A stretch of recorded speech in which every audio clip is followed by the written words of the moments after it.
All right. Well, hi guys. As Neil said, I'm Reuben Langdon. You probably know that because you're here. Thanks for being here. So I'd like today to get into the topic of ETs. What is an ET? Start to define it a little bit more, and then share some of the insights that I've received from doing this investigation in this realm for over a decade now. Some of you I've already mentioned in the comments, but back in 2013, I co-produced the event, the Citizen Hearing on Disclosure, which was a 5-day mock trial, mock congressional hearing with 6 former members of Congress and over 40 witnesses, ex-military, government folks, researchers, all the big names that you already know, Linda Moulton Howell, Richard Dolan, Stanton Freeman, the late Stanton Freeman, the late Roger Lear. We had, it was just an amazing event with a lot of information, insights on the evidence-based side of the ET phenomenon and how our government's been sort of covering that up. Since then, I got into trying to research and do more research and try to understand the phenomenon more. And when you look at the evidence side of things, it's really just one aspect. I started talking to a lot of contactees and people who made claims that they'd been on the ships. And following that rabbit hole, I came across the phenomenon of channeling, which many of you are probably aware of. And I started my show, Interview with Ed, which is now on the Gaia Network, and we're in season 2. And we'll see if a season 3 comes out or not. I'm kind of working on that, but Gaia hasn't committed, so maybe you guys can help me out by messaging them and letting them know that you want a season 3. So it was during those conversations with these people who channel ETs is where I started really getting deep into understanding the phenomenon, understanding what our reality is. And they sort of filled in all of the missing pieces that the evidence-based stuff, research that I had been doing, couldn't fill in.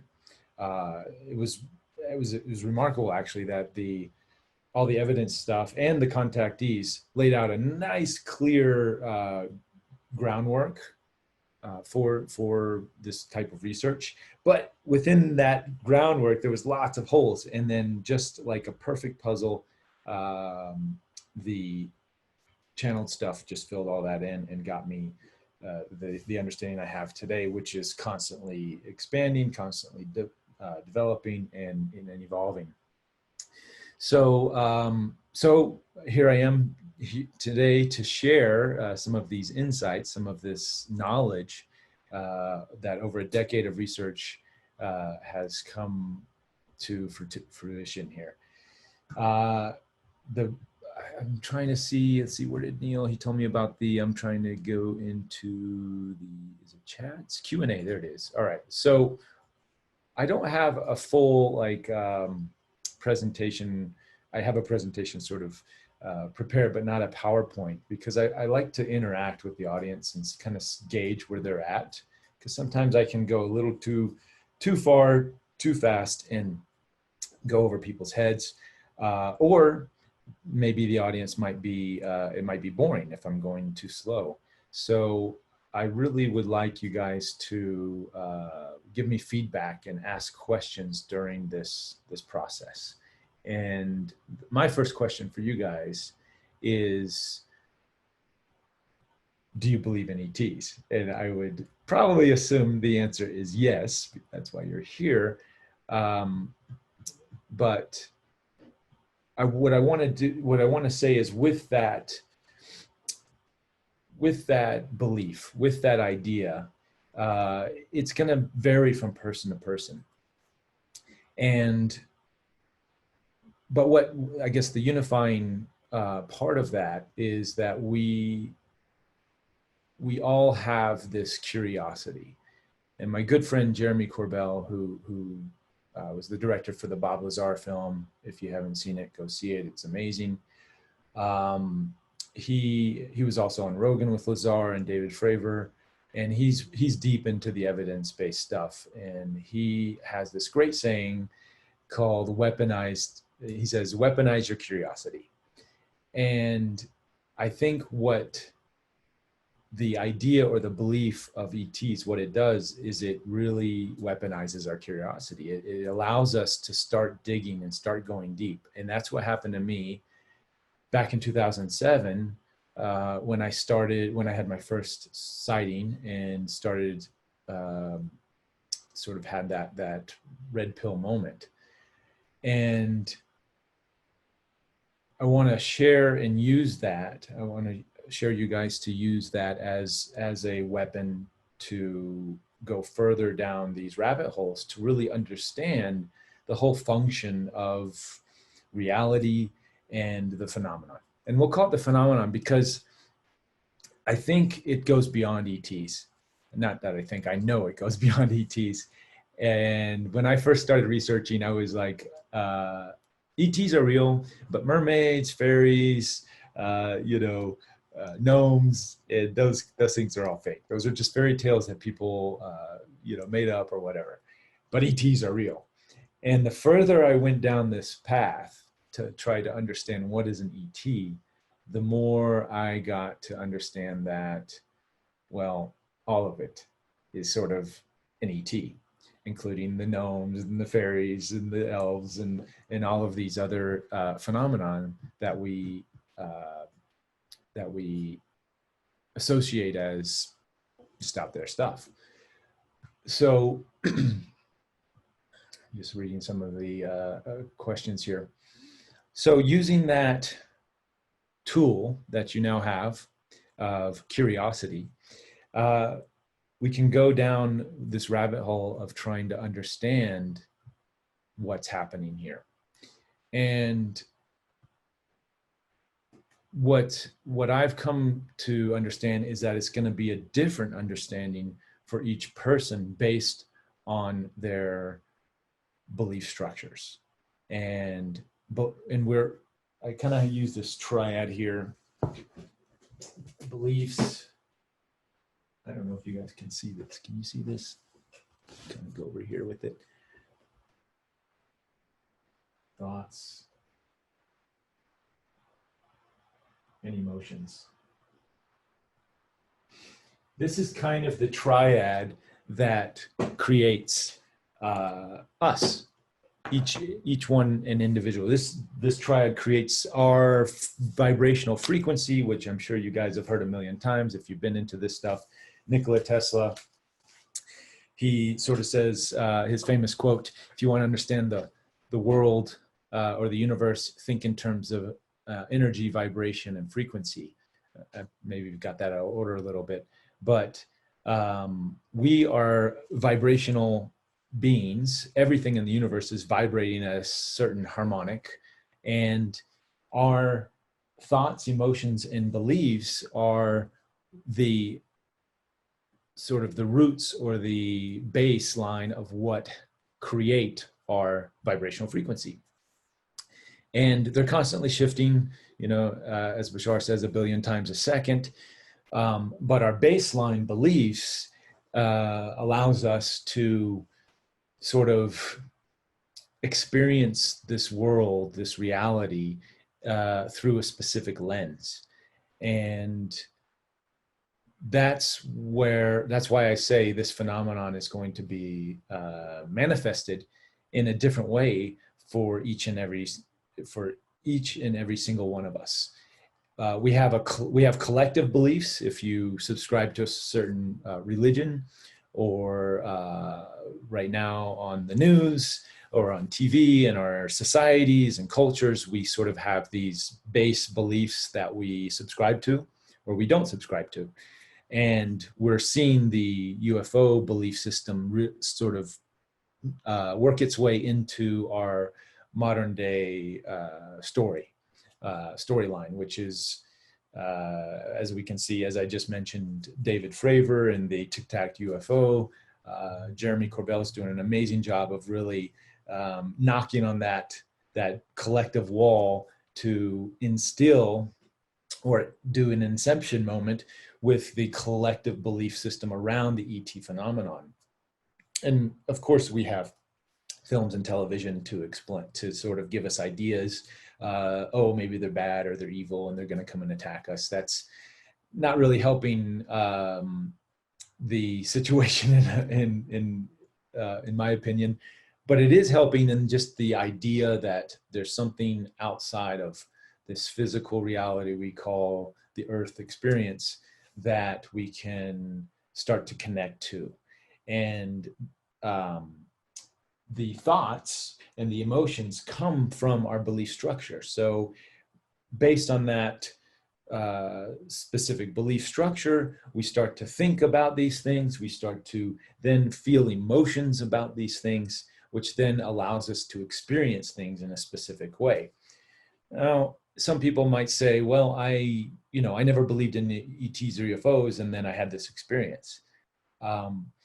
Subconsciously, though, there are specific beliefs that may be unconscious, that have been melded through our DNA, through our experiences with with our parents and different religions and these kinds of things. So it can happen without us being fully aware of it. I think Carl Jung and his work in the dream state, if when you look at these things that happen sort of out of nowhere, you're like, what? How did that happen? What is that for?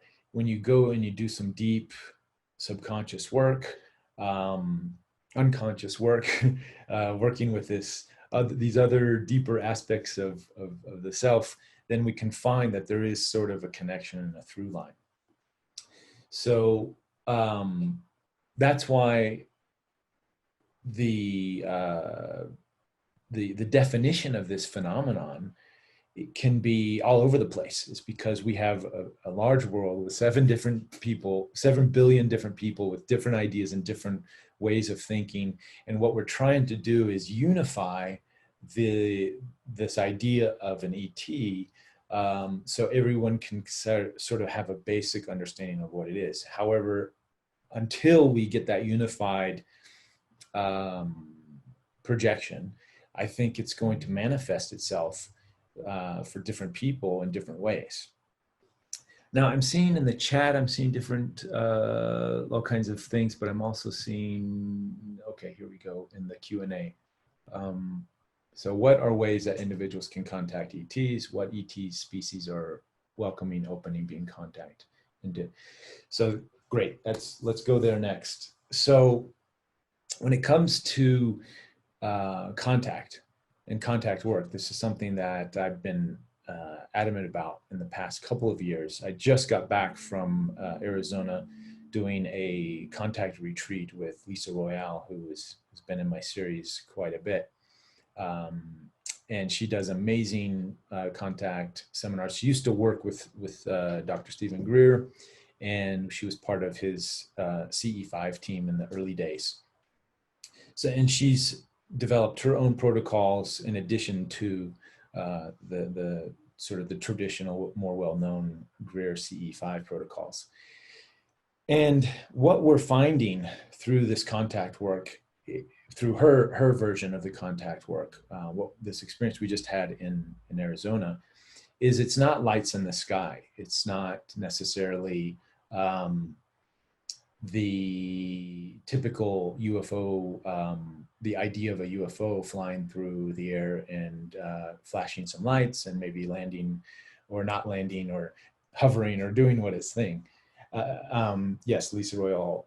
So what we experienced and what I've talked about in the show a little bit is it can manifest itself in many different ways. And this last weekend, or 2 weekends ago, what we experienced was more of what most people would probably think of like a ghost phenomenon. And she has a couple of ET beings, one from Sirius and one from the Pleiades that she works with pretty closely. She's able to connect to in the channeling state.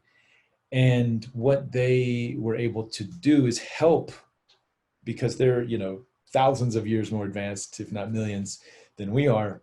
And they have more awareness technologies, however you want to, you know, define that term technology. I use it lightly because it's not necessarily like a flying saucer technology, but a spiritual technology, where they're able to connect us to a group of people in that same land that we were doing the contact work in 500 years into the future.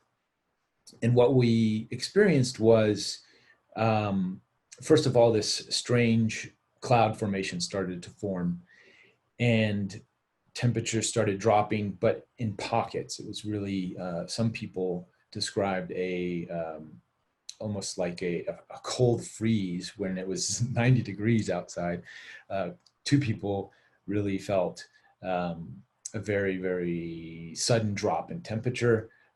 I saw things coming out of the corner of my eyes. I saw actual people, or what appeared to be a humanoid walking in the shadows. And many people said, we all sat in meditation, and I also got the guidance to start doing some qigong and breath work to create a field, so to say, to help grid the area, which this wasn't even spoken about during the retreat or during this experience. I just got the intuition to start doing that, and it turned out afterwards or during it that there was that kind of stuff from the other side. These people from the future were doing a similar type of energy work to create the portal. So just using that as an example, that this phenomenon can come and create doorways in all different ways. And we can connect to future versions of ourselves. We can connect to other ET races, and we can connect to other realms. For example, the fairy realm, or mermaids and these kinds of things that I mentioned, unicorns even. And because it all, as we've heard so many times, time and space is an illusion, and it's really about harmonics and frequency, that we can traverse these realms and get from one place to another, not necessarily with a craft. And as we go deeper into understanding the phenomenon, I think we're going to redefine collectively what an ET is. I certainly have myself, going from just lights in the sky and beings in a craft flying around, to now understanding that it's a whole gamut. All of it, all of this, all of these different types of phenomenon are interlinked and interwoven, from the dream state to the actual awakened state, to psychedelic states with using plant medicine, sacred plant medicines, and doing that kind of work. So, oh yeah, speaking of unicorns, that's me on a unicorn. So I'm gonna look here into the questions and just sort of gauge where we're at with everybody. Does anybody have anything to comment or question on based on where we're going with this? Synchronicity, yes, psilocybin can be a great tool for contact. However, it is a tool, and be very cautious, because so since it's been brought up, since I just mentioned plant medicines and this type of work, we can use, oh, there it is. Okay, I needed to scroll down. We can use plant medicines to make contact in our sort of in our mental body, or in an etheric way, because it's again shifting the frequency. Just as I was saying with Nikola Tesla's quote, we're actually using an outside substance to help us shift the frequency, and they can be great tool, but they must be used responsibly, because when you're opening that door, it's a two-way pump. You can open it going in all sorts of directions. So it requires a lot of focus and attention to make sure you're opening the right doors. The plant medicines are sort of, they just blow all the doors open, and then you have to walk through the right ones. Otherwise, if not, you really open yourself up to some negative energies. And yes, intention is critical. And in addition to attention, I want to use the word I just picked up.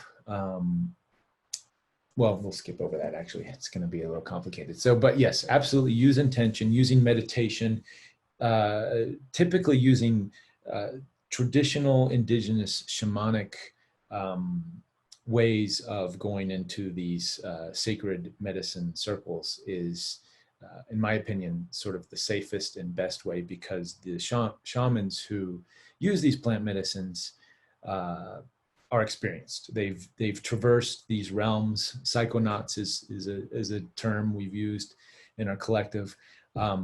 They know the realms, they know the energies, they can feel and get a reading on these things, and they can help guide you to do the specific work that you need to be doing, or connect to the beings that will help you in your evolution, as opposed to latch onto you and bog you down, which is quite possible. Even though I talk about fairies and unicorns and mermaids and all of this, happy stuff, ETs with higher vibrational frequencies, there's a whole gamut of the other spectrum out there that we can definitely open ourselves up to without the proper focus and intention and frequency. So the best way to make sure that you're connecting to beings of higher frequency is to raise your own frequency, and is to do the internal work. And plant medicines and shamanic practices are a great way to sort of do that work. And I would suggest doing some internal work before you even decide to go and make contact. Make sure you're in a clean energy field. And there's all sorts of tools and practices to do that. Nature is a great way to do that. Different energetic spots of the planet, ley lines, and these kinds of things. We can't hear you, he says. We can hear you fine now. Okay, maybe my internet was a little goopy. So yes, so anyways, there's all sorts of tools, including the actual earth and nature and grid work. There's a lot of power spots or portals all over the planet that tend to be sacred spots from the indigenous. Even a lot of churches have been built on top of these sacred spots, and that's why they're considered, holy places. And you can use those to actually help with the contact work, because of the energetic fields that they create. They create portals into these other realms, and so that's other ways you can use. Let's see, Tibetans moving things with their horns, metal. Okay, yeah, harmonics are definitely, that's what we're all made of. We're made of vibrational frequencies. Cymatics. I'm sure some of the other speakers here have gone deep into that. Okay, somebody wanted to talk about hybrid children. So during my exploration, early on in the days, I started to hear about, this was before the channeling phenomenon, I started to interview contactees and talk to people who'd been on the ships. And many of these contactees who weren't necessarily spiritual, or didn't really go into the channeling phenomenon at all. That wasn't their thing. But they all had similar stories talking about how they were on board ships, interacting with their children, their hybrid children, and teaching them things or showing them how things work here on Earth. And going deeper into that subject later, I started asking in the channeling world, these different people who channel these different beings. And all of these beings talked about the same thing. They all said that, yes, hybrid children do exist, and that people are taken to the ships, usually at night or sometimes in dreams, and they're working with their children to prepare them for coming to Earth. Sounds like a far out there wild story, I know, but when you start talking to enough people and you start seeing the synchronicities, you really have to kind of say, okay, something's going on here.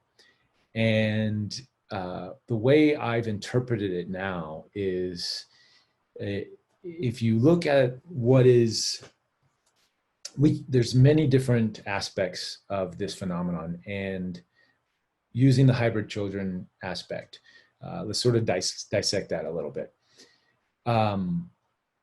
For many of these contactees, it is a very visceral, real experience. They are having this experience, no doubt. I don't doubt it at all. At this point, because I've talked to so many people about it, and I personally have also had connection to my own hybrid child through actually through the plant medicine work and through dreams. And what he told me, my son, is he doesn't exist. It's okay. He exists, but he doesn't have to exist. And this is where things get a little complicated. This is kind of like the double slit experiment, the famous quantum experiment, where the observation effect, if you see it, it can, or a particle could be a wave, or it can act as a wave, or it can act as a what's the word I'm looking for, as a particle. The collapsing the wave function, that whole idea is basically, if you look at it, it exists. And that was kind of this example in the sample that he gave me, is if I decide to put my attention there, then it's real. And this is where, yes, Joe Dispenza makes this work very clear, exactly. And this is where our beliefs, thoughts, and emotions are so critical to creating the reality we desire. And we forget this. If I basically, what the messages I got from my child, I know this sounds crazy, but is, he said, if you don't focus on me, I'm not gonna die, if that makes sense. He's gonna exist in another parallel timeline, and another version of me. It might be interacting with him, but he doesn't have to exist in this reality. And I'm not killing him or destroying him or anything nefarious by not putting my attention there, by focusing somewhere else. He still exists in another space-time continuum. And if I decide to focus there, then I can make that connection, and perhaps someday manifest them into this reality. There's a lot of different things that I believe that would go into manifesting that reality, as far as collective beliefs. And the whole idea, and this is part of why I'm doing the show, is to put this information out there even more. To, in a sense, I'm doing my seed work by interviewing all of these different channelers and getting this information out, so the collective can then become more accepting of the idea of hybrid children. And maybe one day, when we can all agree and be okay with that sort of idea, then we can start manifesting physically these children into our reality. And how would that show up? Well, just like this contact work that I described this past weekend, when you get enough people with like minds start to call in the children, so to say, then they can actually probably start to manifest in different ways, from coming through the fog in the forest, or actual ships dropping them off, and these kinds of things. So I hope I'm getting to this idea of hybrid children and how it can manifest for some people, and it can just be a complete silly fairy tale for others.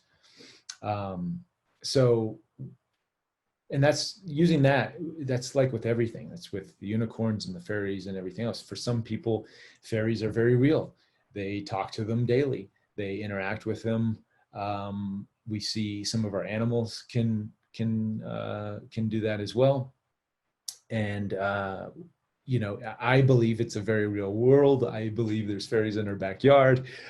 We have fairy circles, and we can see physical manifestations in a sort of naturistic way to then support this idea of, through this other, maybe through another dimension and a different lens, we can see the actual fairies and the actual reality of what's going on. We have lots of movies that sort of go about this, that go into that. So I'm just going to read some of the comments I'm getting. Here we go. Third dimension, fourth, is it like an outline, for example, a lizard and an insect? Yes, okay. So another great way to make contact is through everything we have on this planet, nature, and just talking about the fairies and talking about insects and birds and these types of things. So what I've discovered and learned through these interviews is that all of the beings here on the planet, cats, dogs, animals, trees, insects, there is a higher dimensional version of those beings. Let's take the praying mantis as an example. So the praying mantis, and we hear in our ufology lore that of these mantis beings, and I've had a visitation from a few times, and they kind of look like praying mantis, and that's why they're just known. We classify them as mantis beings. And what I've been told and what I've experienced is that we can actually use the physical mantis, praying mantis, as a tool to actually connect to the higher dimensional version of them.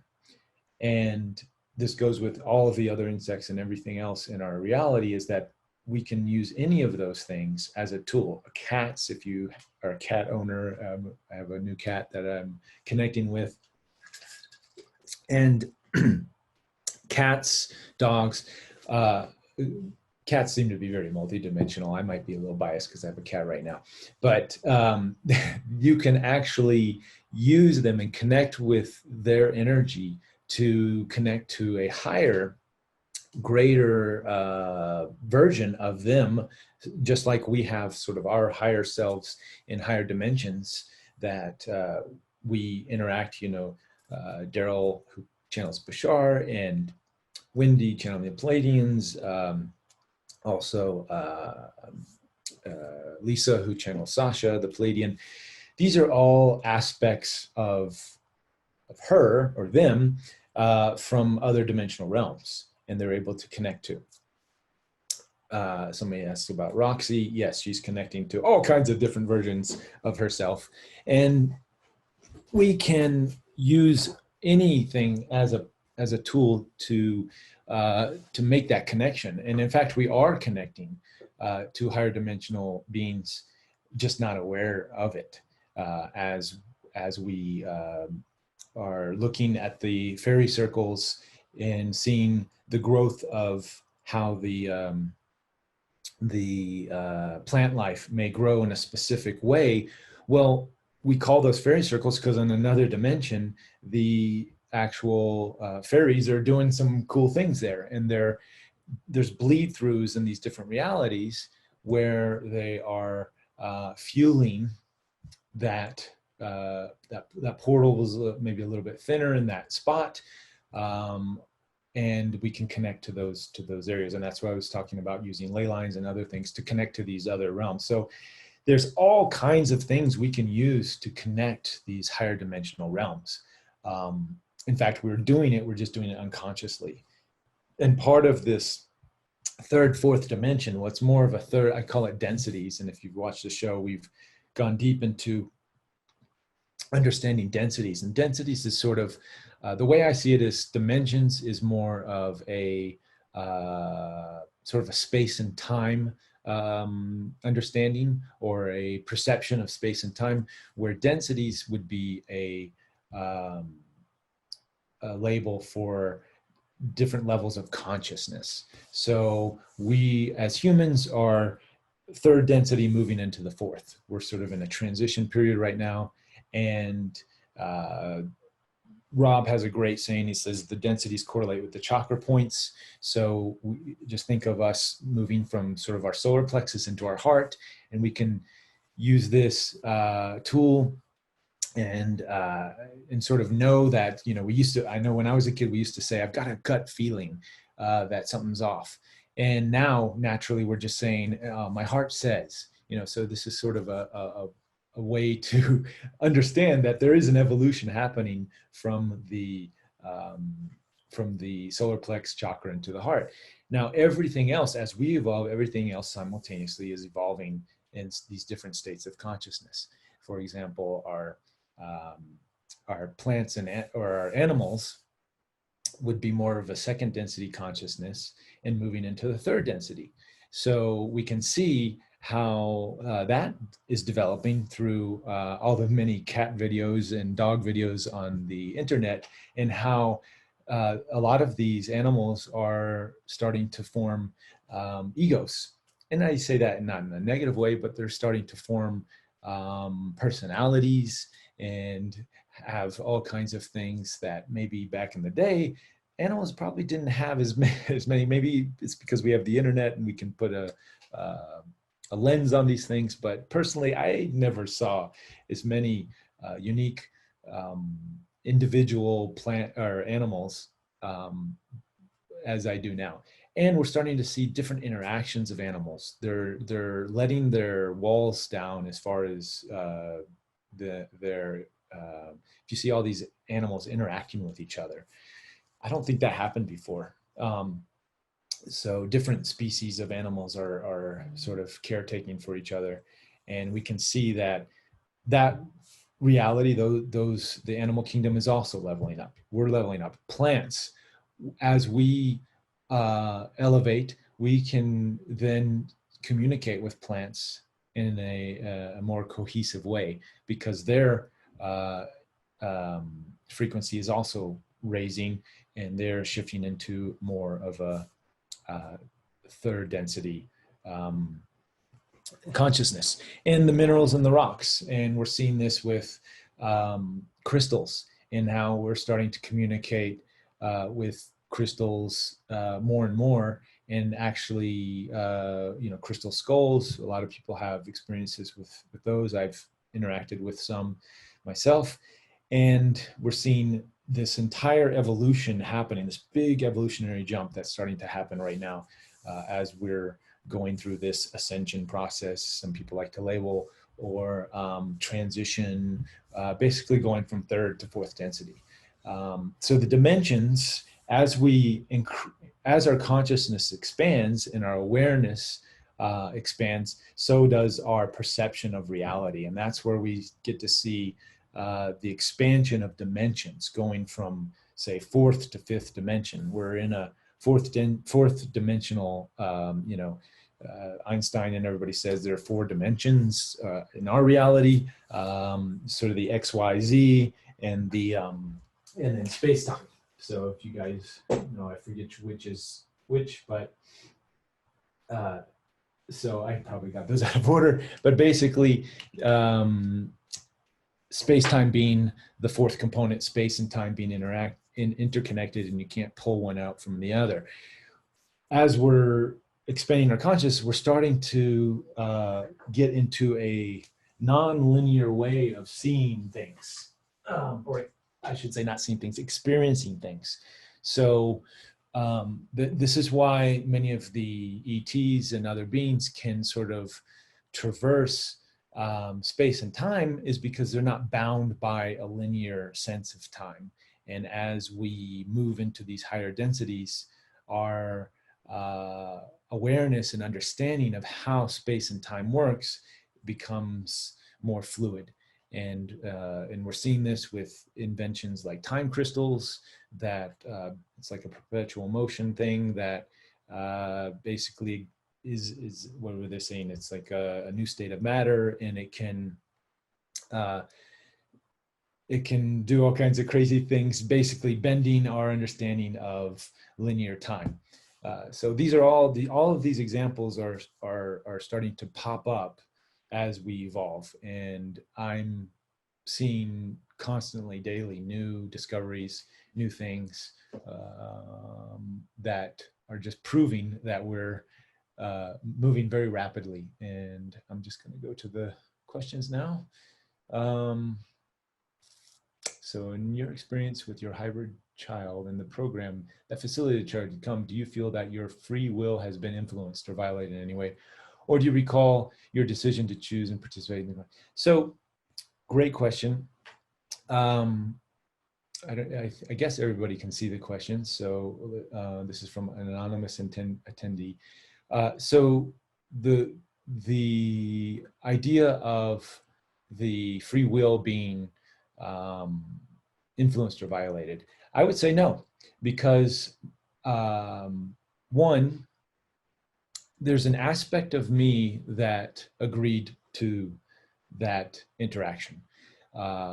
What inspired the show, Interview with Ed, was my talking with Wendy Kennedy back in, I think, 2013 or so. I used to hold ET. Oh, you can't see other questions. Okay. Well, then I should read it out loud again. In your experience with your hybrid child and the program that facilitated the child to come to be, do you feel that your free will has been influenced or violated in any way, or do you recall your decision to choose to participate in the hybridization program? So, so back to the story with Wendy Kennedy. So, and then this will answer this.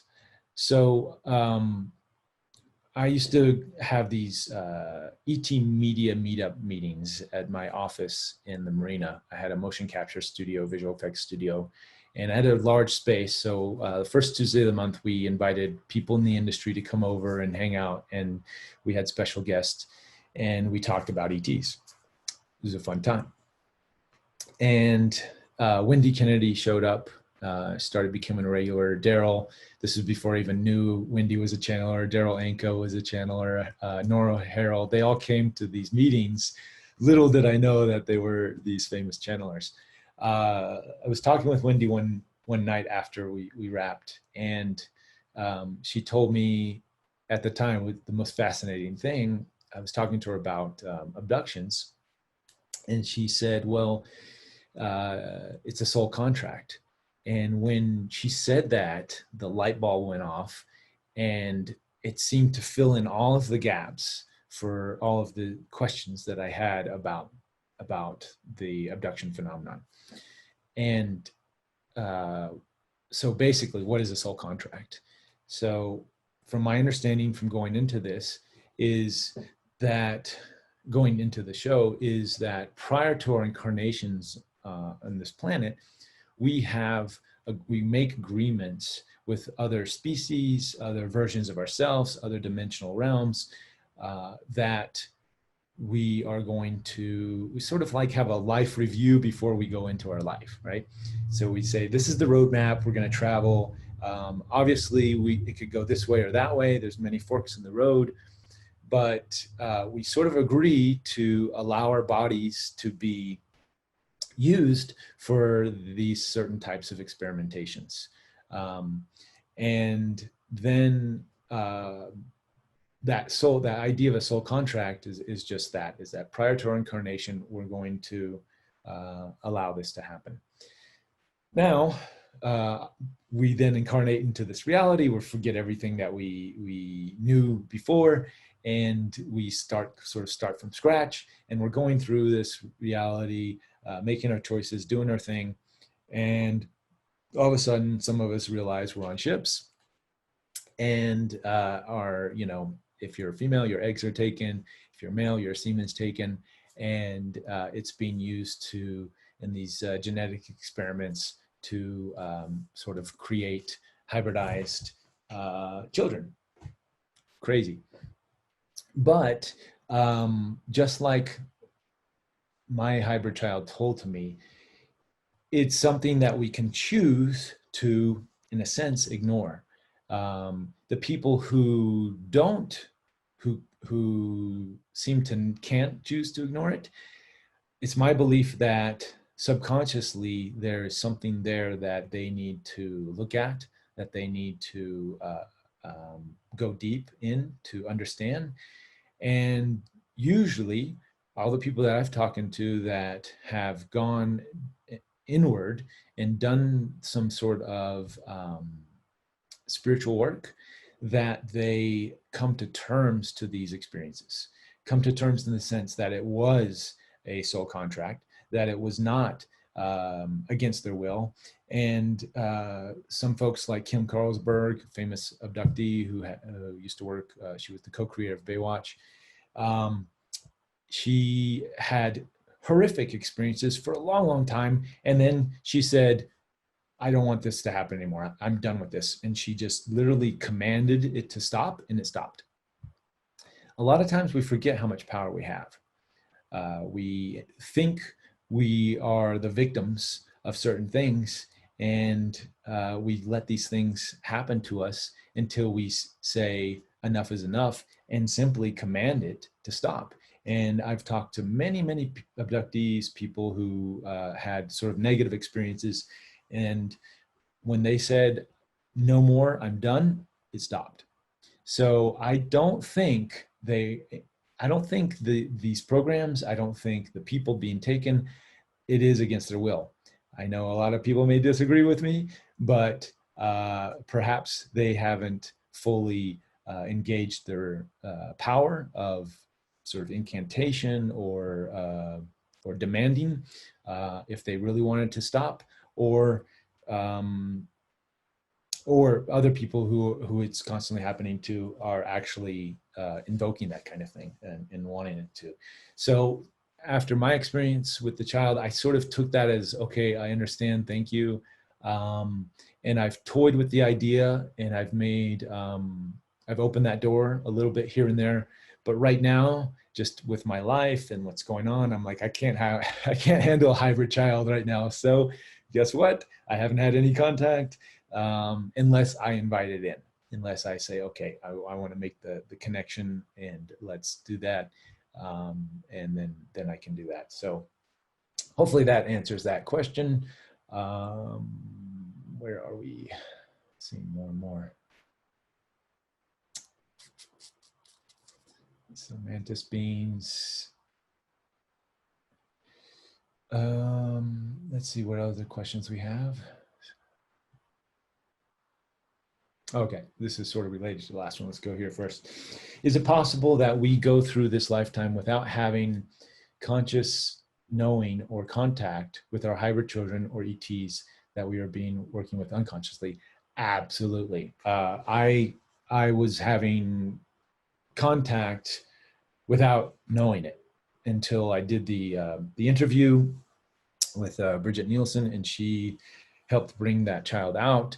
And then at that time, I was very skeptical. I was like, this is kind of, no, I don't know. And then she brought him out. And then I went into meditation. And sure enough, I did make the connection. And then as I was making the connection, it's funny how it unfolded.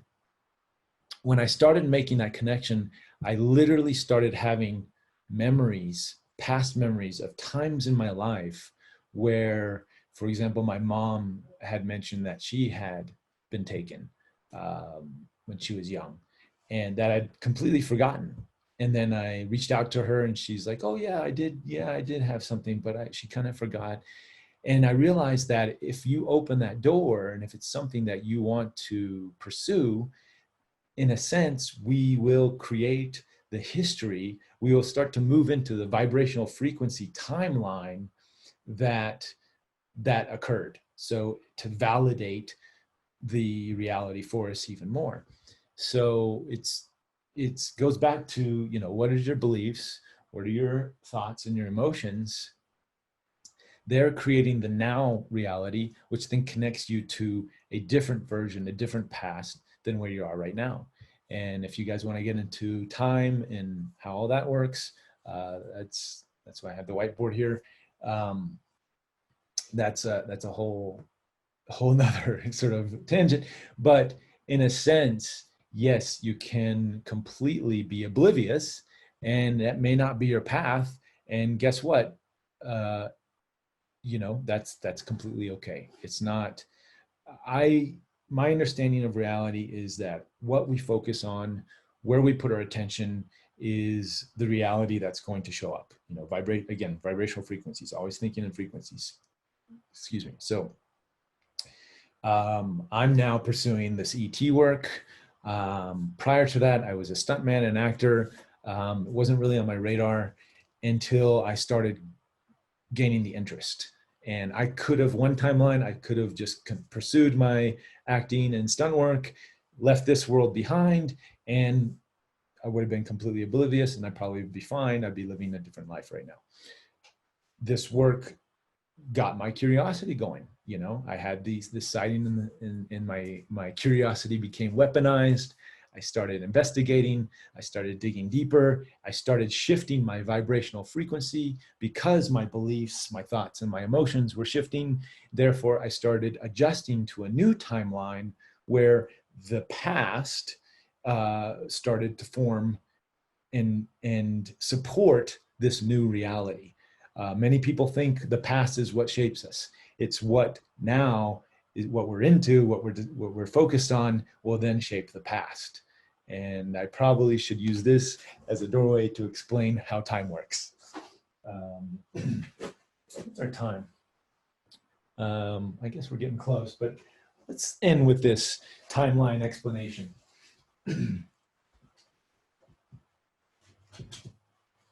So in the 1960s, there were many famous experiments. I probably should talk this way.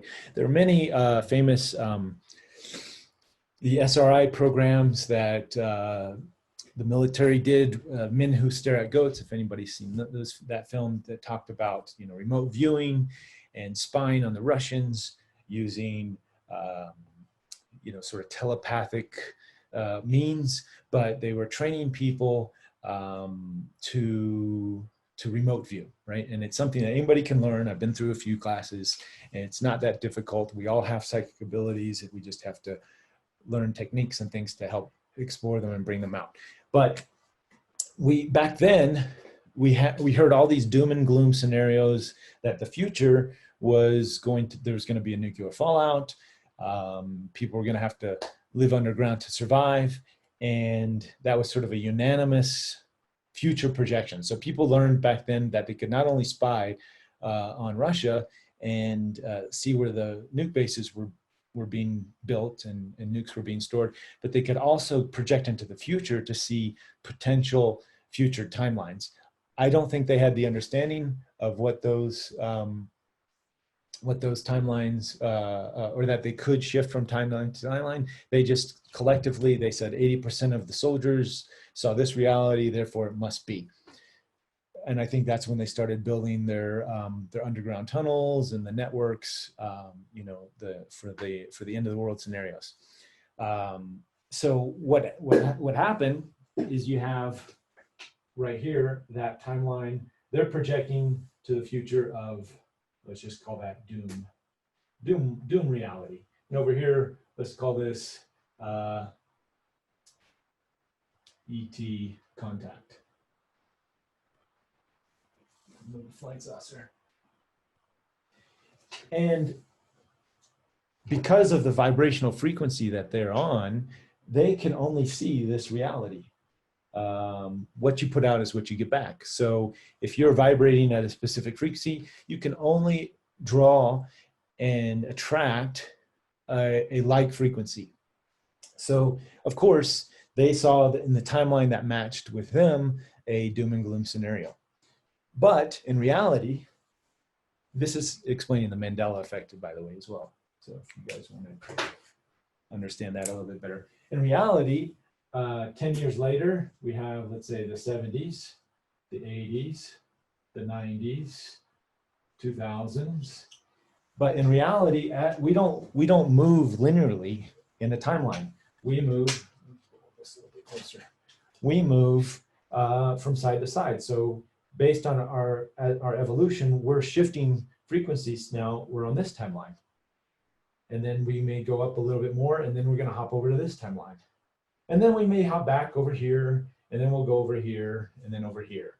But as we're shifting our frequency, we then have to traverse into our past. And now our past is on a different timeline past than we were, as opposed to that time that we remember we were on. So our memory is connected to this timeline down here. But in reality, what our current timeline based on our frequency right now, it's a different timeline. And that's why we have the Mandela effect, because some of us remember it one way, some of us remember it another way. We're constantly shifting our frequency and shifting timelines, until eventually we will do away with timelines altogether and just go from time continuums to and be able to travel that way. Once we have a better understanding of time, we can then create these craft and time traveling devices. Let's see if that makes sense. Any comments on that? Time is compressing. Yes, it is. It's not in a sense at these higher density realms, fourth density, because time is more fluid. It's not as linear in these older years. We in the lower density realities. For example, think about a rock. Think about the life of a rock. It's going to perceive time super slow, right? It doesn't, a day probably seems like a second for it, and then plants, and then animals, and us. So as we release our perception of time, and we go into these as we go into these higher densities, time becomes more fluid. So it does seem like it's actually speeding up. In reality, it's just becoming more navigatable, easier to navigate. So we create, somebody just commented, we create past and future each moment, don't we? Yes, that's exactly it. So our future is not determined. Our past is not determined. This is why all the time traveling movies and all this stuff, when they, again, going back to Nikola Tesla's quote, think of, if you want to understand the universe, think in energy, frequency, and vibration. So depending on the vibrational frequency you are in is going to be the future timeline that you're going to interact with. The 60s remote viewing military guys were on this timeline. They went into the future and they saw doom and gloom, end of the world, and all of that horrific stuff.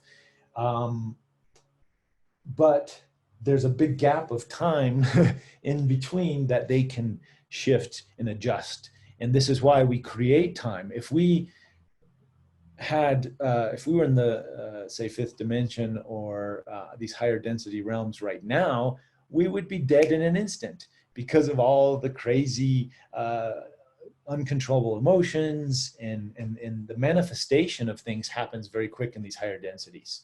So we're slowly taking the training wheels off as we are evolving collectively through time. We're taking the time training wheels off. So, but we need them still, because if they were fully off, we would probably kill ourselves in an instant. And that's, I think that's another reason why we haven't had contact with these ETs yet. We haven't been able to reach the frequency to be able to interact with them, because many of these, if not all of them, exist on higher frequency vibration planes of existence. So they're there, they're right there, they're parked right there. I swear, they're hanging out with us all the time. We just have to adjust. They're adjusting down. They're sort of stepping down a few octaves to play with us in our dreams and take us for genetic material at times. But in order for us to interact with them full time, we collectively have to raise our frequencies and our vibration. And that's this process that we're going through right now. All of this crap you see in the world right now, this is not the end of the world. This is a bringing stuff that's been stuffed down. Lisa Royale, Sasha, they use this amazing analogy. If you take a beach ball and you try to push it down underwater and you hold it there, well, that's what we've been doing. We've been holding this beach ball underwater for a long, long time. And eventually you put the further down you put it, it's going to launch out of the water. And that beach ball is a representation of all of our crazy emotions and suppressed fears and things that just have not come to the surface. And now, as the vibrational density is becoming softer, because collectively we are doing this work, we are making better choices, becoming more empathetic and compassionate and understanding. The frequency is becoming lighter. Therefore, these beach balls that have been suppressed throughout society are now coming to the surface, so we can address them, so we can work through them, so we can then eventually get to the place of contact, open contact with these other dimensional realms, not just our ET realms, but with the fairies, with the unicorns, with all of these different types of energies that exist just on the other side of the veil. So I hope that answers some of your guys' questions, and we can go definitely deeper more, but I want to just check in. Neil, can you chime in and let me know how much time are we supposed to go to? I forgot to check that actually. And in the meantime, before he does that, I will check in some of the comments.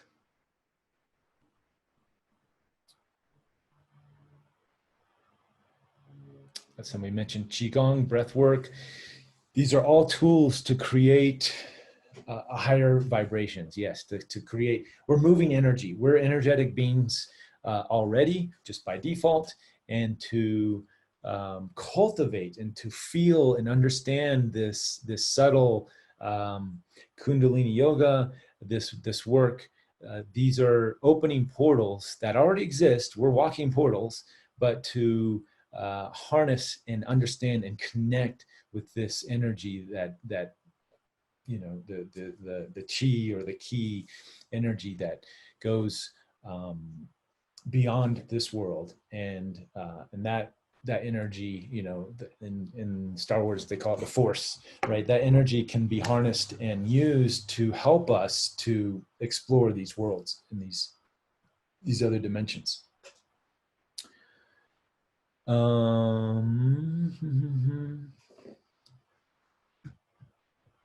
Is going through COVID? Is COVID going through? Yes, COVID is absolutely a tool that is helping us move through these energies. Just look at what has happened since the beginning of it, whether it's planned or not planned, or whether it's a real virus or if it's not real, it doesn't really matter. Look at the result of what is going on is we're all being sort of cut off from each other. And what does that do? That's forcing us to go inside our homes, inside ourselves, to really look and reflect at these beach balls that are being suppressed. And to do that work, not all of us need to do that. Some of us have already been doing that for years. So it's this is not as necessary, but collectively we're all again, sort of forced to look, to go inside, to look within, to face our demons and to address them. And as you can see, they're coming out. They're coming out big time. And this is what we've signed up for. Subconsciously, unconsciously, I know many of us probably not consciously were like, well, let's shut down the whole world and look at our demons. I don't think anybody really wanted to do that, but we collectively have decided to do this so we can go to the next level. And until we get through it collectively, individually, we again, we're all doing it at different times, different timelines, different paces. It's going to vary from individual to individual. And the more we do that work individually, the faster collectively we can move through this sort of rough time, so to say, and come out on the other end with a new perspective on reality and new compassion and new awareness. And that's in a sense what I think COVID is teaching us. Sasha, Lisa Royale channeled that that the Palladians also went through a time where they had a severe virus or a type of similar types of a disease that plagued their world. And it was during their time of ascension, and it was very similar. They had to go within, and they could not find the cure. Theirs lasted for 4 years, approximately, in relationship. Their time is different than ours, but approximately 4 years. So hopefully it won't take us that long. But they sort of, in a sense, invited that virus to their world so they could look at certain aspects of their being, their evolution, that they weren't paying attention to.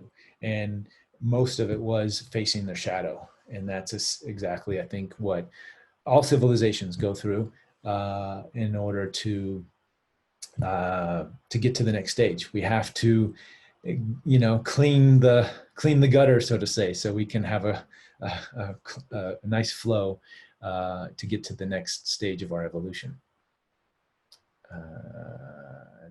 All the ET closers have had this kind of experience necessary to ascend, and they're like, yes, many of the ETs, not necessarily in the same way, but Palladians, yes, I think they have had their version of COVID.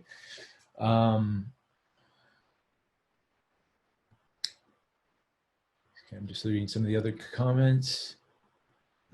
Questions here. Oh, here we go. What is the common thread to find people with channel entities?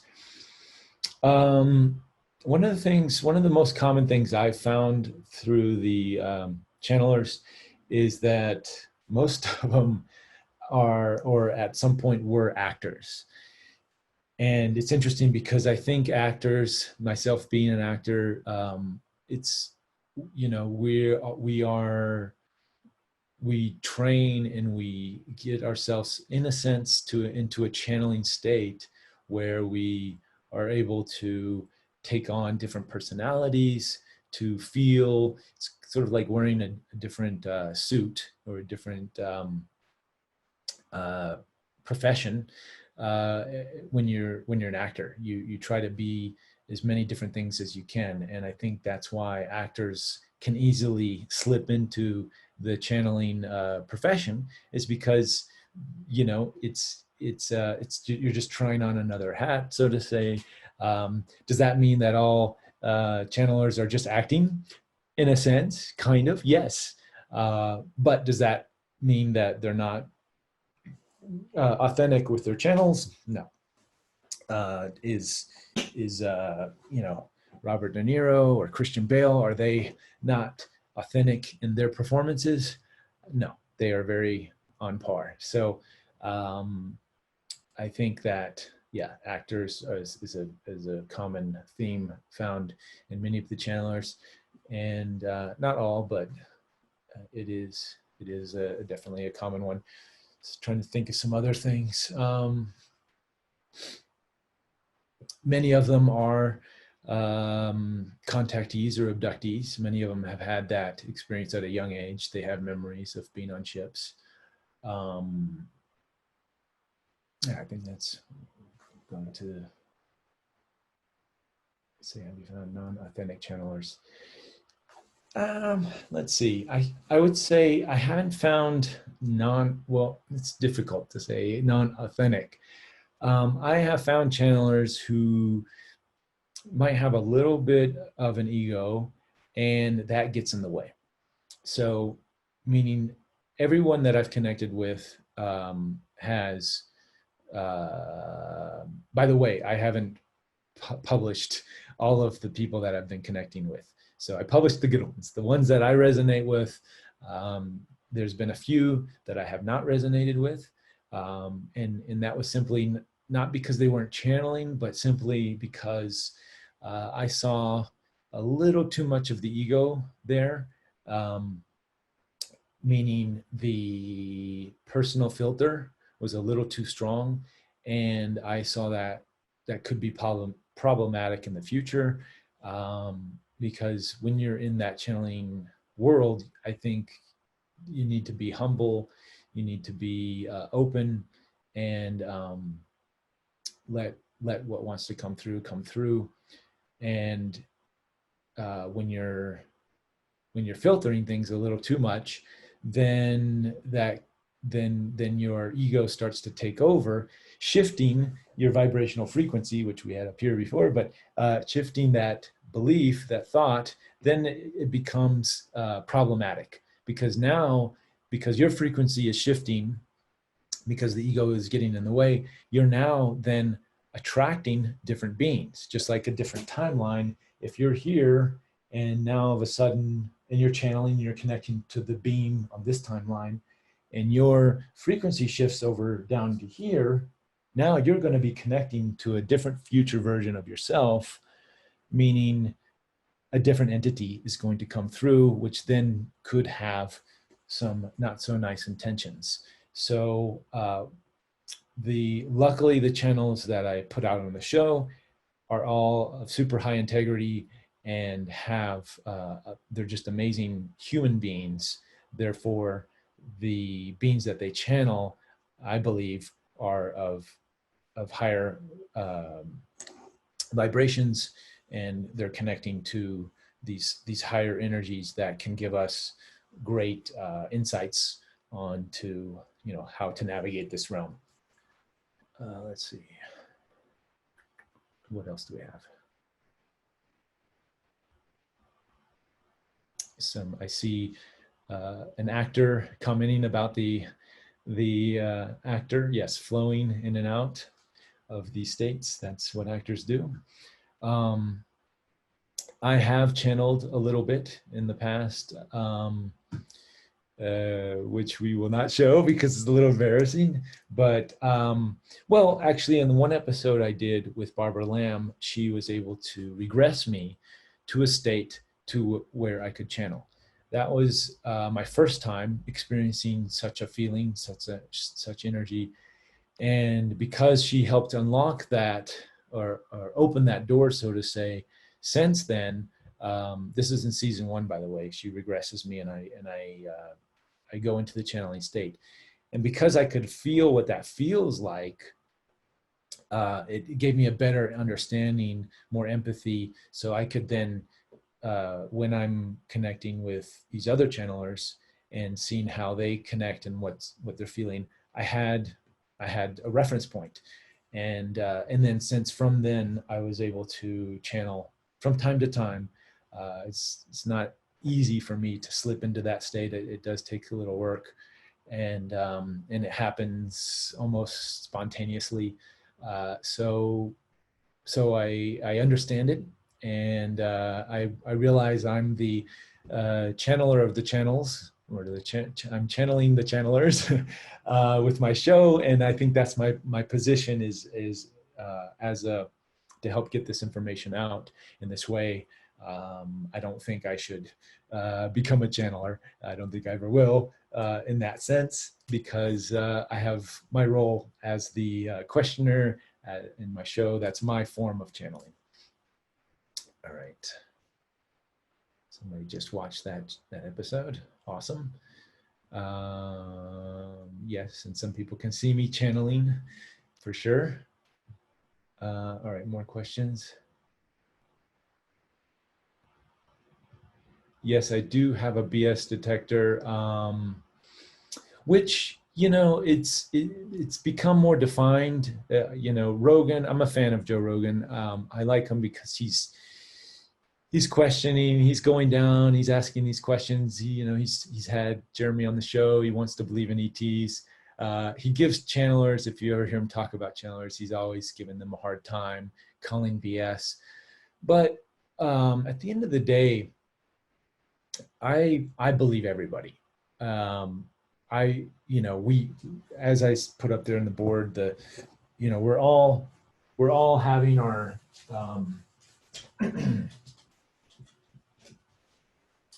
we're all having our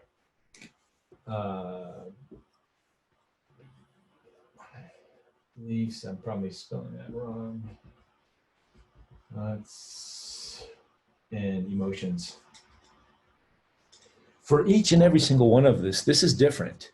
And how the phenomenon manifests is going to be different because of their beliefs, thoughts, and emotions. You know, and if you tell anybody who's in some religion and subscribes to a specific religion that they're, you know, they're not interacting with the religious, whether it's Jesus or Muhammad or Krishna or any of these other beings, Buddha, how can you tell them that no, that's impossible, that's wrong, you can't be interacting with those beings? That doesn't exist. Well, in their reality, it's very real. Therefore, it's real. You know, we each interpret our realities differently, and so when I call BS, the BS detector is not whether someone is not having this experience or this experience. It's whether they're authentically, without lying to themselves, not to the public, but to themselves, about what their experience is.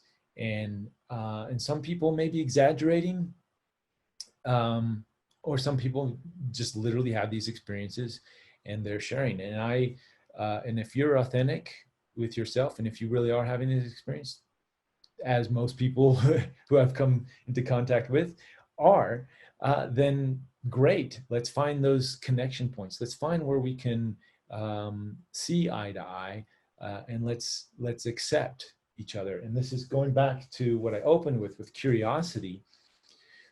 I got this download the other day, is that curiosity actually is the cure for war, for any type of conflict that we have in. We're so quick to call BS on this person or that person and say this is right and that's wrong and whatever. But why not have a little curiosity and compassion? When you're curious about someone else's experience, someone else's belief, then what it does is it opens the doors. It opens the door for you to receive that information, and it opens the door for them to share it. The walls come down, and we don't have to believe it. We don't have to accept, for my reality, for my belief system, everything that's out there, that this person is believing this or that person's believing that. And all we have to do is just have an open mind and be curious and listen. And then that's it. That's all we have to do. The walls come down, that person shares, and then you can simply discern for yourself, okay, I accept that as your belief, as your reality, as your experience, not necessarily for me, but thank you for sharing. And I hope you can see that I'm also willing to have open ears, open hands, open arms, and I want to know. And that is where you weaponize your curiosity. That is where that idea of curiosity can eliminate all of this bickering and wars. And you go on the internet and there, you know, mask, no masks, it's a pandemic. No, it was naturally found in a market. You know, this person's going to save us from the end of the world. No, this person is, you know, whatever. All of that just comes down when you just simply are curious about what the other person thinks. That's it, or acts or believes. And if we all get more curious about each other and about our individual experiences and how we view the world, and just be curious about that, then maybe we can start showing some more compassion, some empathy. We can then start working out some of these problems that we've created for ourselves, instead of shutting everybody off. You know, Bill Gates, for whatever reason, is Bill Gates, and he's doing the things he's doing. Let's try to figure that out. We don't have to agree with it, but let's open our lens to try to figure out what is going on there. And the more we do that, the more curiosity we have, then the more we get educated. We educate ourselves instead of listening to what somebody else says. Well, that person's just bad because of this. And you're like, well, no, I want to figure it out for myself. I have curiosity to go and investigate, to go and do the research, and to go sign up for Reuben Langdon's webinar to understand what this guy's talking about, what he's thinking about, you know, his crazy post that he's always posting. I don't know. And he's talking to these aliens. I want to figure that out. So I appreciate everybody here with their curiosity and their willingness to come here today and to listen.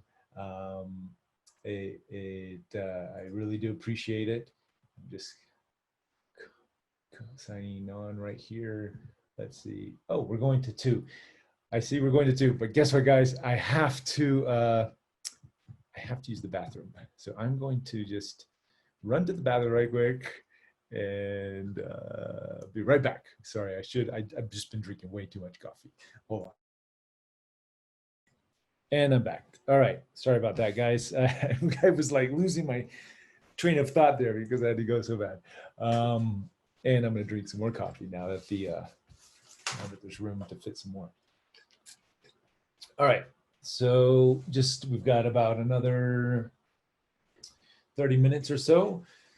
Let's get into some more questions. Yes. So somebody asked about advocating for a 3rd season. Yeah, Gaia hasn't yet to commit to a 3rd season. I think the whole COVID thing kind of threw them for a loop. So they're just being a little extra careful about what they greenlight and stuff. So my suggestion is just to write to them, to send them, if you want to see more episodes, write to them. FYI, I'm working on the side on a season 3 on my own dime. So hopefully they pick it up, or hopefully by the time they're ready, then I'll be ready and the timing will sync up and we'll have some good stuff to share with the world. So let's see. I've noticed from your shows, you're very intuitive and pick up on their information coming through. Thank you. I think it's just been, if you watch the show, it's my evolution of understanding these concepts, these ideas, and the more I understand, the more I'm able to pull, and each interview builds on itself. I've been thinking about going back to some of the early folks like Wendy and Nora and Rob, and redoing interviews with them, because I think the questions, the level of questions would be at a whole nother level. But we'll see. We'll see what Gaia says, if they're gonna go for more episodes, and that's something we could look at. But I just love how each new channeler is right there with me. Like, I don't even have to backstep and go through the old questions. I'm at this new level of understanding. Let's go right into it, and then each one just keeps building on the next. Let's see, other questions. Some great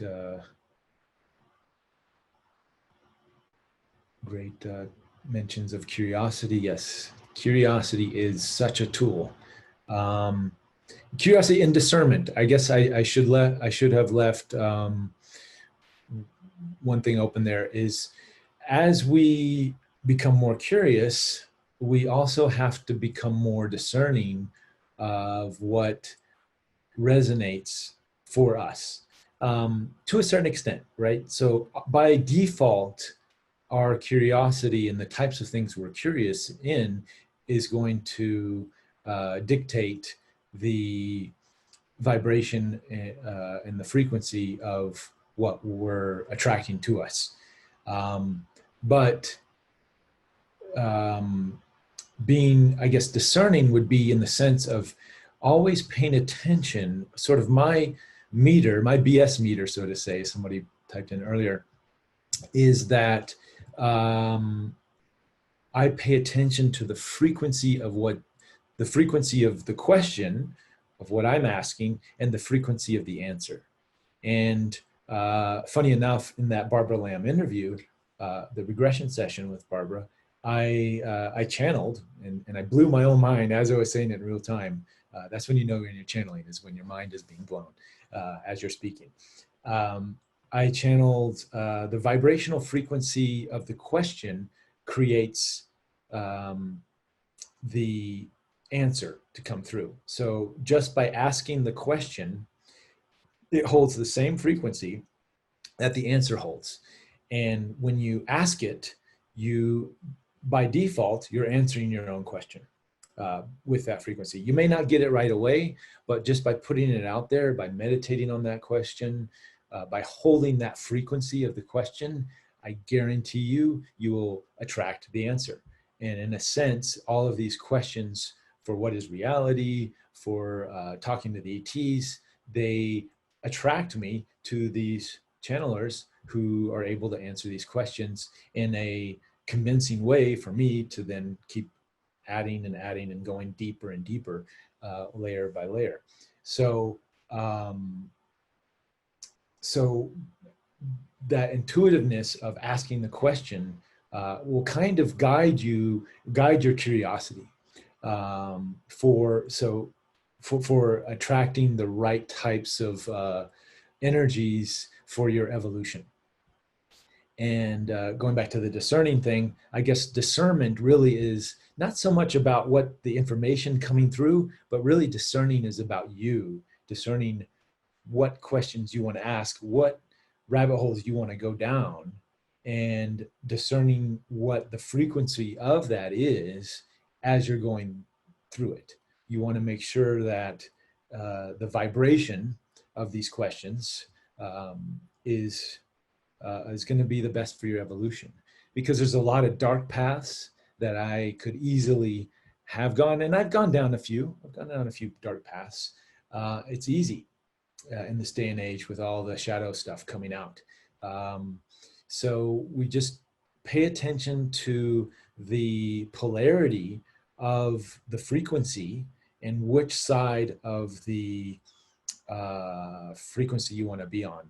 And there's a lot of, I guess, buzzwords right now, the spiritual bypassing, as far as trying to make everything la-di-da-di and great. And the Palladians, in a sense, were kind of like this. This is why they manifested the virus, is there was a lot of spiritual bypassing going on in their evolution, where they weren't looking at the shadow. And it's scary to go and look at that shadow, but it can be positive. To look at this dark stuff, you're able to then evaluate the frequency and sort of shift it to a positive, to make it work for you instead of against you. And ultimately, that's, I think, the design of the shadow, the design of the negative aspects of the yin and yang. It's so we can constantly grow and use it as a tool to go to the next step in our evolution. So pay attention to the frequency of whatever questions that you have, whatever direction, curiosities where they want to pull you, and really understand the vibration, the frequency, and the energy of your curiosity. And then you'll be on track and you'll be fine. And trust your process as you're going through it, because all truths are true. Somebody asked, did I have any difficulty coming out with immediate family initially, or were there a lot of shifts that happened in those dynamics after? Yeah. So with my family, I've got a small family. My mom was always sort of open to this stuff. So for her, it was very easy to accept that I was going down this path. In fact, a lot of it, I think, was influenced by her. At a younger age in high school, my mom was part of a cult, a channeling cult. I won't name names, but she was, it's crazy. I've gone full circle here. I, at that time, knew that it was complete, utter BS. And BS in the sense that it was not a very good frequency. And she got caught up in it and ended up moving to the woods and sort of thinking the end of the world was coming.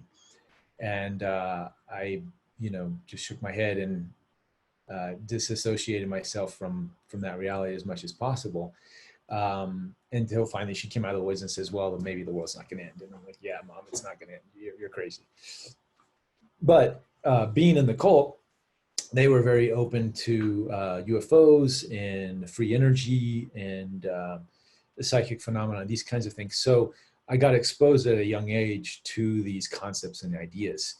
At the time, it wasn't for me. I just wanted to work in Hollywood and be an action star. So that was that was very far from my radar as far as beliefs. But going full circle, when I started, when I had my ET experience, 2007, or my craft UFO experience, I assume it's ET. Then I had already had some sort of frame of reference, and then when I started doing my own research, it kind of brought me full circle back to the channeling phenomenon. But this time I had my discernment hat on, so I was able to really feel the frequency and the vibration of where I was going and make sure I didn't fall into those same traps that my mom had gotten into. So I have to thank my mom for being involved in a cult. It helped me during my on my journey. Somebody just, there was another question. Did I even answer that last one? I forgot. So coming out with the family, it was easy. At the time in 2007, I was working on the film Avatar. I was an actor. I had some street credits in the video game industry as far as some iconic video game characters that I had played. So there was some apprehension. I was like, well, do I come out in public with this, having these experiences and with this, this investigation? My investigation started in 2007. In 2010, I did a CE5 weekend event with Greer and had more experiences. And then at that time, I thought getting the knowledge that I'd gotten from the Greer seminar and the research had continued, I thought this information is too valuable to not share with the public. And I sort of thought, well, if this is my career, if people are going to make fun of me and laugh, then I don't care. The world needs to know about UFOs and free energy and this kind of thing. So I came out of the closet publicly in 2010, not really giving a rat's ass on what people thought and what my career, whether it would tank or not. And to my surprise, it actually, nobody really said anything.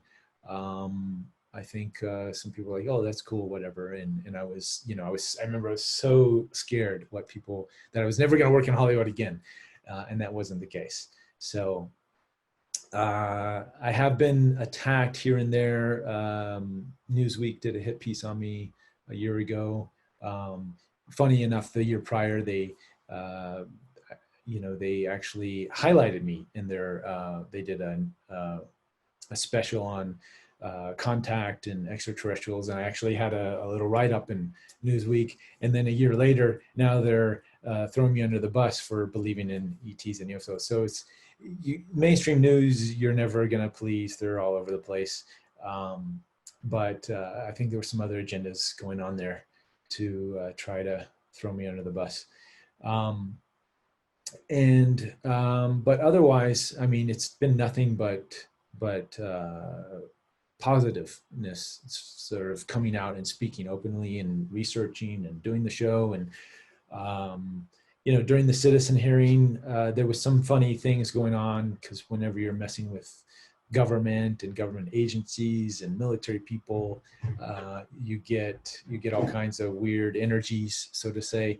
And that's one of the reasons I got out. I wanted to get out of that world because it was too heavy in its density and its the ways of some of the energy surrounding that. So once I got into the channeling world, it's been amazing. Looking at some of the other questions here. So in Adam Apollo episode, you guys were talking about something that should have happened in 2012, but it didn't. Can you tell us more? I think that was not 2012, but I think we're constantly shifting timelines, and depending on our choices individually and collectively, we're shifting our frequency to different probabilities, different outcomes. And I think in 2012, some choices were made that we could have had open contact maybe on an earlier timeline, perhaps. And some things happened, again, individually, collectively, that may have kept that, or not kept that from happening, but shifting us to a different timeline where it happens at a different timing. That's all. And I think we both recognize that, because in 2012 we felt things were going a certain way, and then it kind of took a left turn. But we're taking left turns and right turns every moment, especially this year. It's like, okay, you know, we're on this track, no, we're on that track, and oh, on that track. So it's really, these things the future is so unpredictable because of the infinite probabilities. And if anybody does try to predict the future and say this is going to happen on this date, and run the other direction, because it's impossible to predict what 7 billion vibrational frequencies shifting 1 billion times a second what it's actually going to happen. Now, we do have astrological cycles that seem to be coming and going on a regular basis, and what happens generally in these cycles, we can sort of get an idea of the energy based on astrology and other modalities. But the specifics are going to be as individual and varying as the individual beliefs for each and every single one of us. So anybody who tries to predict anything, I would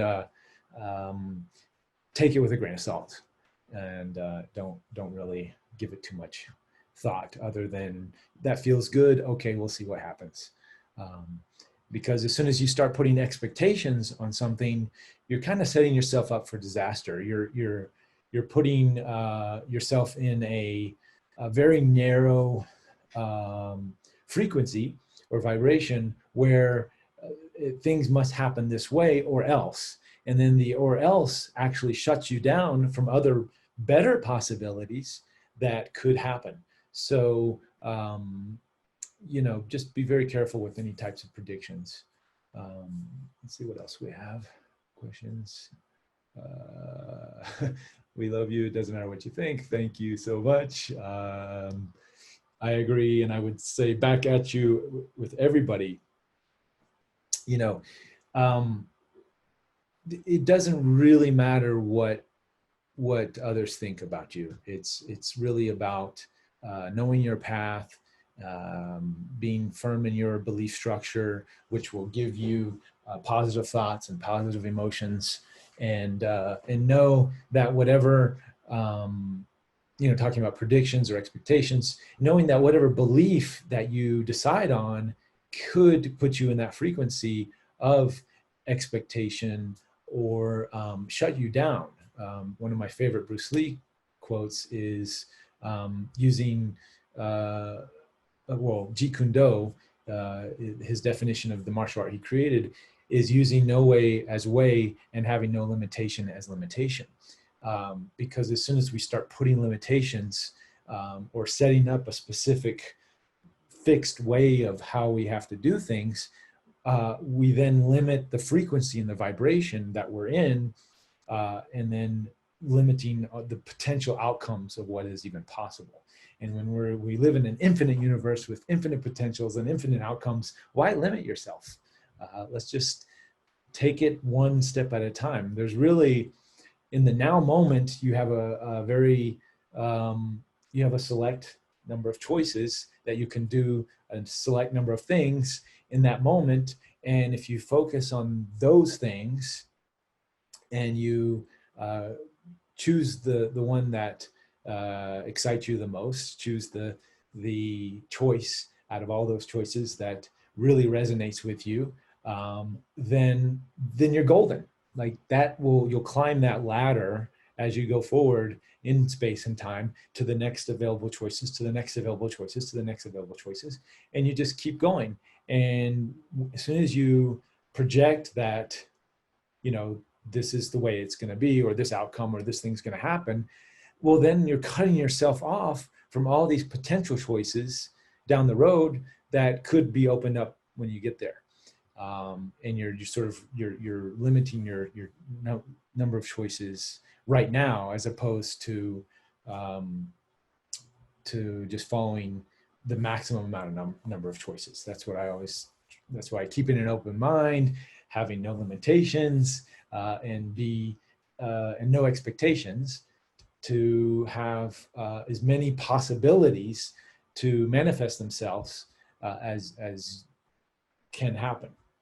And having the awareness to see all of those possibilities, I think, is the place where I like to exist. Yes, it's all your reality. It's all your creation. So definitely remember that, and have compassion and empathy for others, and curiosity for other realities and for others' experiences, and you'll do just fine. Yes. Sorry, just reading some of the comments. Comments on winter solstice. It's going to be the winter solstice. It's going to be cold if you live in the Northern Hemisphere. So yeah, again, we're in this constant cycles of Earth cycles and shifts, and we're in this big one this year with 2020. And the way I see solstices and equinoxes, and they're sort of marker points where the portals open. Talking about portal to ascension here.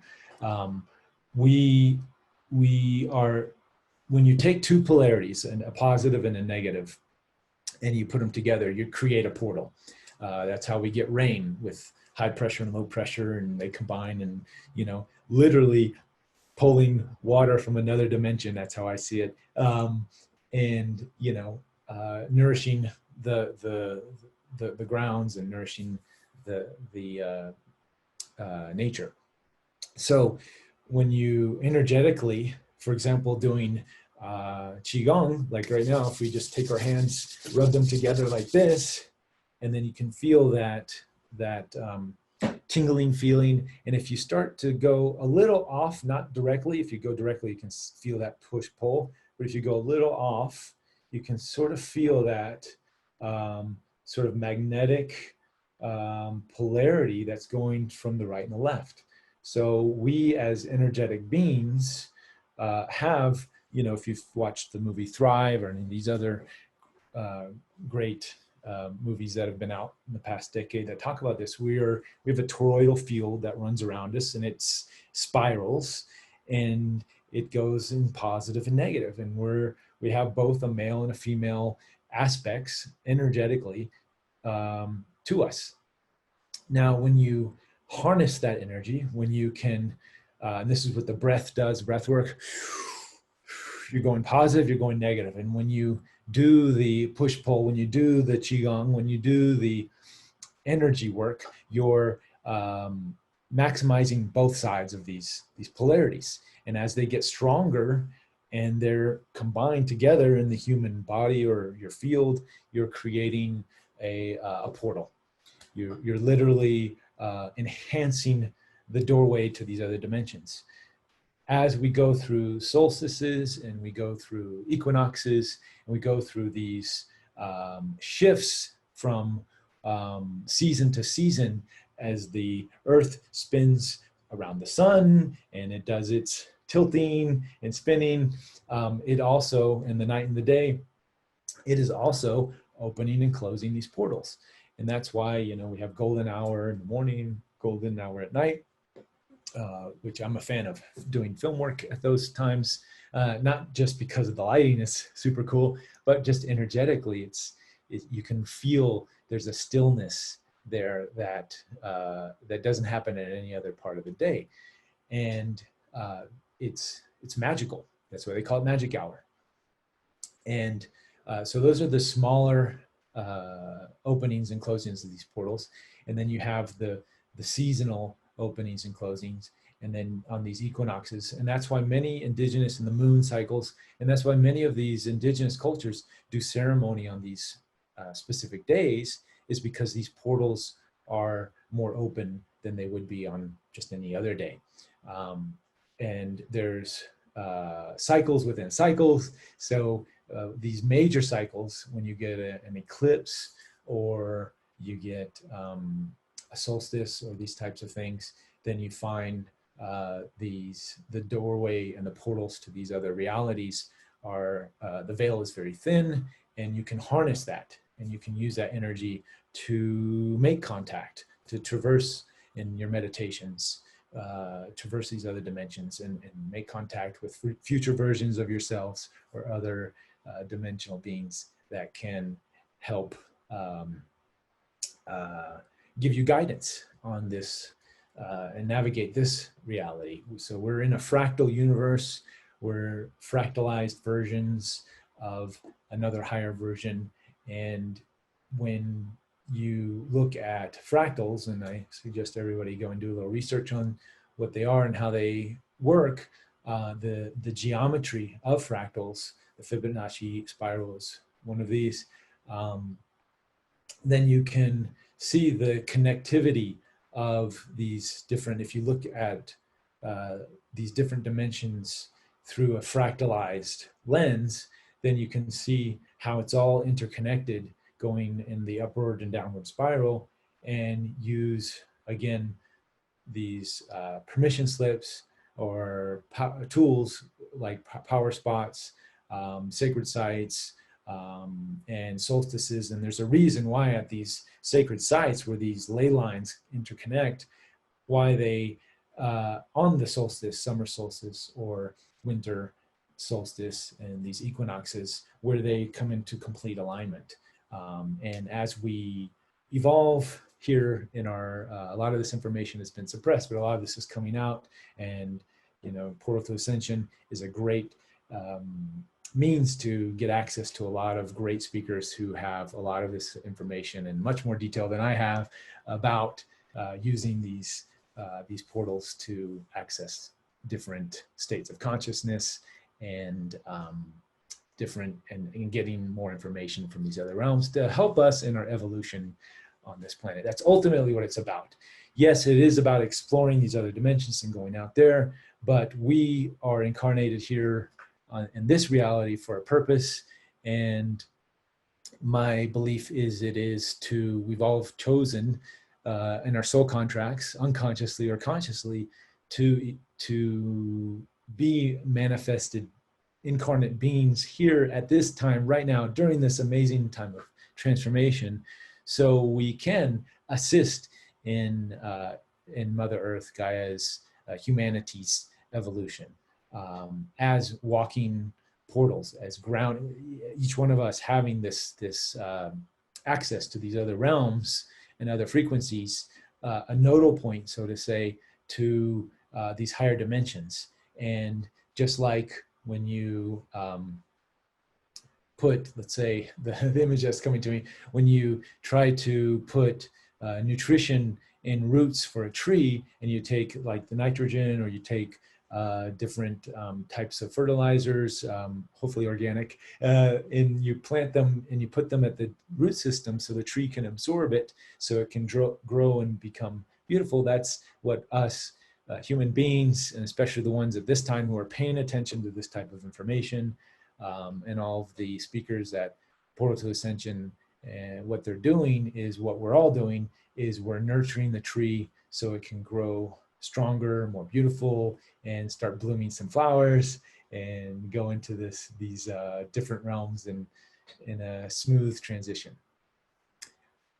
All right, I think we're coming to an end here. Flow states, so it's like, yes, go into your flow states. They're awesome. We are all doing that when we follow our excitement, when we're in our passion, whether it's sports or art or meditation. Somebody's asking about meditation. I do the Wim Hof method pretty regularly. The breath work, I haven't been doing the cold work, but I'm going to start getting back into it now that it's getting cold. And I have a video on my YouTube channel talking about the Wim Hof method and my sort of exploration into that. It's a nicely filmed video. So check it out. Check out my YouTube channel. Check out my social media where I post new updates and things. Even though social media is becoming quite crazy, I try to stick to non-polarized topics, but these days everything's polarized, so I apologize if I offend anybody with my strange comments. Let's see, and I think we are going to call it there. I don't know if Neil's going to come back in. Neil, you around?